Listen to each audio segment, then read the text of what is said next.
All right, listen up. This is an urgent code ninja security advisory. If you're a DevOps professional or a system administrator, you need to pay close attention. We have an active threat that requires your immediate action. Let's break it down. The software in the crosshairs is JetBrains TeamCity. You know it, you probably use it, it's a critical piece of your CI/CD pipeline, and the very trust that your teams place in this tool, well, that's exactly what attackers are looking to exploit. So here's the intel. The vulnerability is being tracked as CVE-2026-28194. And let me be clear, if you are running any version of TeamCity before 2025.11.3, your systems are exposed. We're looking at a CWE-601 Open Redirect, and it's hiding right inside the React project creation flow. Our mission here is simple and direct. We're putting this advisory out to light a fire under the vendor to get a patch moving, and more importantly, to give you, the people on the front lines, the intel you need to lock down your perimeter, right now. Okay, before we dive into the technical protocol, we need to establish a secure comms channel. It's absolutely critical that this intelligence gets out to everyone and that we get a handle on the threat landscape together. So, let's run an operational comms check. Standard procedure. 1. Subscribe. This isn't for vanity, it's for continuous, real-time intelligence. 2. Hit the like button.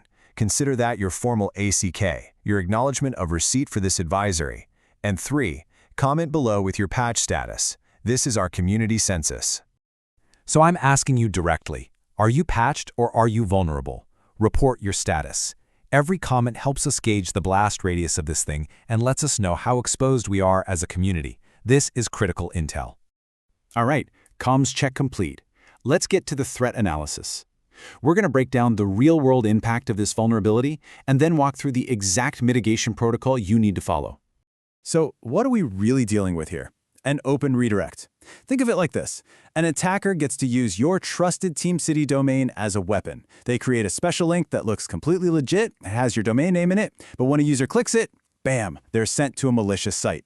In a high-trust zone like a CI/CD server, this is a recipe for disaster. Let's talk about the blast radius. First up, we're talking about hyper-targeted phishing attacks to steal your developer's credentials. And because the link starts with your trusted domain, it's designed to sail right past most email security filters. This makes it the perfect launchpad for a much more serious supply chain attack. Worst of all, it just completely shatters the trust your devs have in their most basic tools. Now, let's look at the numbers, because there's a story here. When JetBrains initially reported this, they gave it a CVSS score of 4.3, a medium. But when the National Vulnerability Database it missed took a look, they bumped it up to a 6.1. That's not just a minor disagreement. It points to a fundamentally different understanding of the risk. And here's why that difference is so important. Why the upgrade. It all hinges on one critical metric: scope. NIST changed the scope from unchanged to changed. What that means is the vulnerability doesn't just stay contained on the TeamCity server. It breaks out. It jumps that security boundary and impacts a resource beyond its control, your user's browser. That is the very definition of an effective open redirect, and it's why the higher score is the one you should be paying attention to. Okay, here's your mitigation protocol. Your immediate action, your number one priority is to upgrade TeamCity to version 2025.11.3 or later, period. That is the only real fix. If, for some reason, you absolutely can't patch the second, get a workaround in place. Deploy WAF rules to block any requests that contain external redirect parameters. While you're at it, start auditing your access logs for any signs of compromise. And finally, educate your teams. Make sure they know about this threat vector. We're now entering the final phase, the mission debrief. I think it's important you understand exactly why we operate this way and why this public advisory was necessary. Look at this timeline.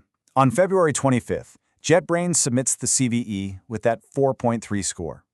Just 3 hours later, NIST does its own independent analysis and correctly escalates it to a 6.1.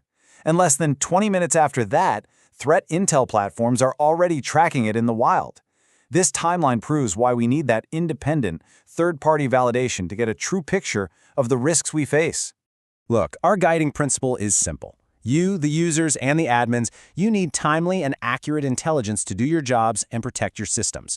Coordinated Vulnerability Disclosure, or CVD, isn't about embarrassing anyone. It's about ensuring necessary fixes are made and about working together to defend the entire digital supply chain that we all rely on. At the end of the day, your systems are your responsibility. Go review your infrastructure, get that patch applied, and lock down your environments. Stay secure,